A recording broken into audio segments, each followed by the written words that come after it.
இந்த உலகத்திலே சிலர் நினைக்கலாம், அல்லாஹ் ஏன் என்னை ஏழ்மையில் வைத்திருக்கிறான், ஏன் அல்லாஹ் ரப்புல் ஆலமீன் எனக்கு மட்டும் இந்த கதரை கொடுத்திருக்கிறான், ஏன் எனக்கு மட்டும் அல்லாஹ் இந்த ரிஸ்கை அல்லாஹ் அளித்திருக்கிறான், எனக்கு ஏன் இந்த மனைவி, எனக்கு ஏன் இவ்வளவு இந்த குழந்தைகள், ஏன் எனக்கு குழந்தை இல்லை, ஏன் எனக்கு இன்னும் திருமணமாகவில்லை, ஏன் எனக்கு செல்வத்தில் இன்னும் அதிகரிக்கவில்லை, ஏன் எனக்கு இந்த வேலை, ஏன் என் வாழ்வு இப்படி இருக்கிறது என்று பலருடைய வாழ்க்கையில் கேள்வி இருக்கும். அல்லாஹு அல் ஹக்கீம், அல்லாஹ் நீதியானவன். இந்த அல்லாஹுடைய பெயரை உள்ளத்தில் ஆழமாக நம்பிக்கை கொண்டவர்களுக்கு இந்த கேள்வி வராது. அல்லாஹ் அறிந்தவன், நான் ஏன் இந்த நிலையில் இருக்கிறேன் என்று. எனக்கு ஏன் இந்த சோதனை, அல்லாஹ் அறிந்தவன். எனக்கு ஏன் இந்த குடும்ப வாழ்வு, அல்லாஹ் அறிந்தவன். எனக்கு ஏன் இந்த செல்வம், எனக்கு ஏன் இந்த தொழில், எனக்கு ஏன் இந்த வேலை, அல்லாஹ் அறிந்தவன். என்ன அறிந்தவன்? எனக்கு இதுதான் நலவு என்று அறிந்தவன்.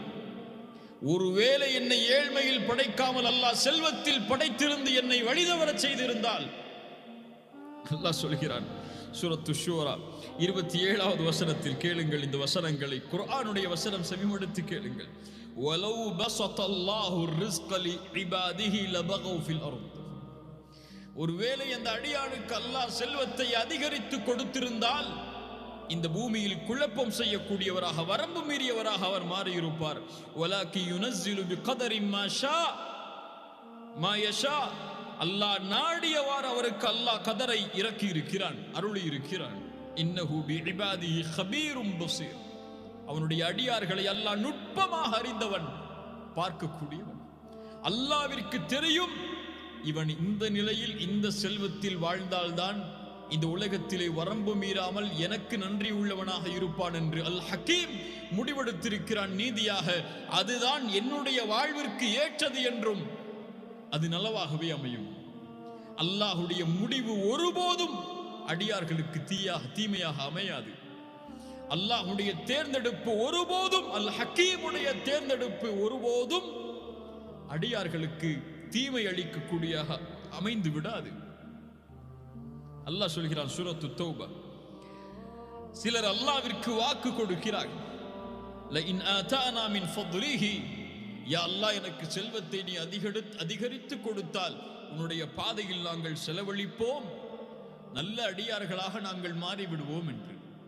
செல்வத்தை கொடிய அல்லாஹ், பணத்தை கொடிய அல்லாஹ், நீ கொடுத்தால் என்னை பணக்காரனாக மாற்றினார், நான் உன்னுடைய பாதையில் தான் செலவழிப்பேன் என்று அல்லாஹ்விடத்திலே துஆ செய்கிறார்கள். ஃபலம்மா ஆதாஹும் மின் ஃபத்லிஹி, ஒருவேளை அல்லாஹ் ரப்புல் ஆலமீன் அவனுடைய சிறப்பில் இருந்து அதை அழித்து விட்டால், பகிலு பிஹி, உனக்கு கொடுக்காமல் இருந்ததன் காரணம் அதுதானே, கேட்டாய் கொடுத்தேன், பகிலு பிஹி, கஞ்சத்தனத்தை கடைபிடிப்பான்.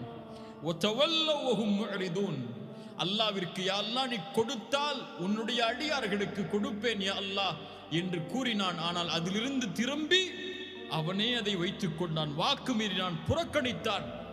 அதன் காரணமாக அல்லாஹ் அவனுடைய உள்ளத்தில் நிஃபாக்கை மாட்டிவிட்டான். மறுமை வரை அல்லாஹ்வுடைய வாக்குறுதிகளை மீறியதற்காக, பொய் கூறியதற்காக அல்லாஹ்விடத்திலே அல்லாஹ் சொல்கிறான் சூரத்துல் ஃபஜ்ர், ஃபஅம்மல் இன்சானு இதா மப்தலாஹு ரப்புஹு ஃபஅக்ரமஹு வநஅமஹு, கண்ணியத்தை கொடுத்தால், அருளை கொடுத்தால், அடியான் சொல்கிறான் அக்ரமன், என் ரப்பு என்னை கண்ணியத்தோடு வைத்திருக்கிறான் என்று. வஅம்மா இதா மப்தலாஹு ஃபகதர அலைஹி ரிஸ்கஹு, அல்லாஹ் வழங்கிய ரிஸ்கிலிருந்து குறைத்து விட்டால் அவன் சொல்கிறான் அஹானன், என்னை அல்லாஹ் இழிவுபடுத்துகிறான் என்று. சுப்ஹானல்லாஹ், மனிதன் நிலை மாறிவிடும். அல்லாஹ் கொடுத்ததை பொருந்தவில்லை என்றால் நம்முடைய பார்வையில் என்ன?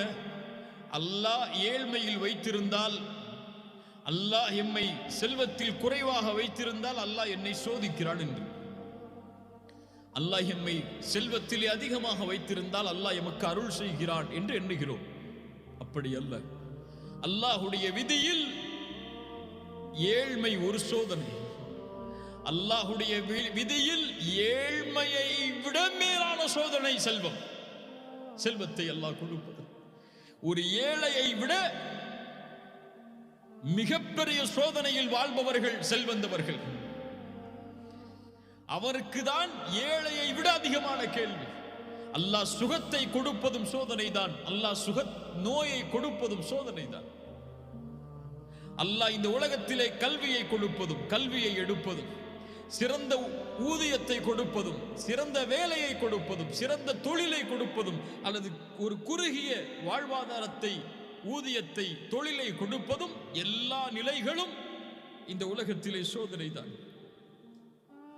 ஆனால் எப்படி என்னை போன்ற எம்மை போன்ற இல்ல மஷா அல்லாஹ் அல்லாஹ் பாதுகாத்தவர்களை தவிர அறிவினர்களுக்கு புரியவில்லை.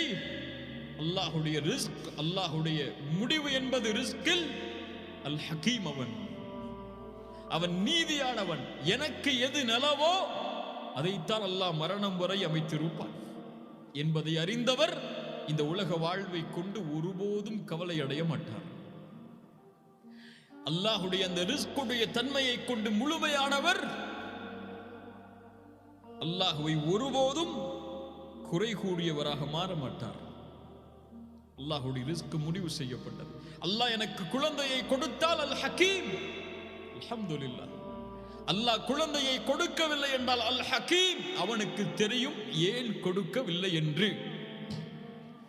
அல்லாஹ் செல்வத்தை கொடுத்தால் அல் ஹகீம், அல்லாஹ் கொடுத்தது எனக்கு செல்வத்தை கொடுத்திருக்கிறான், நான் அதில் அல்லாஹ்விற்கு நன்றி உள்ளவனாக இருப்பேன் என்று.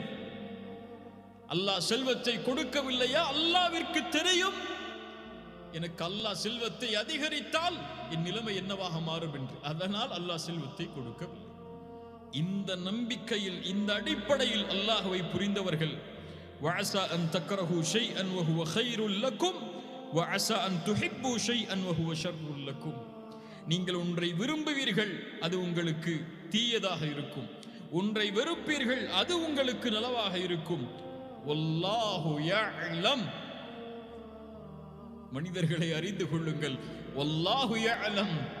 அல்லாஹ் ஏன் கொடுத்தான் ஏன் கொடுக்கவில்லை அல்லாஹ் அறிந்தவன். வஅன்தும் லா தஅலமூன்.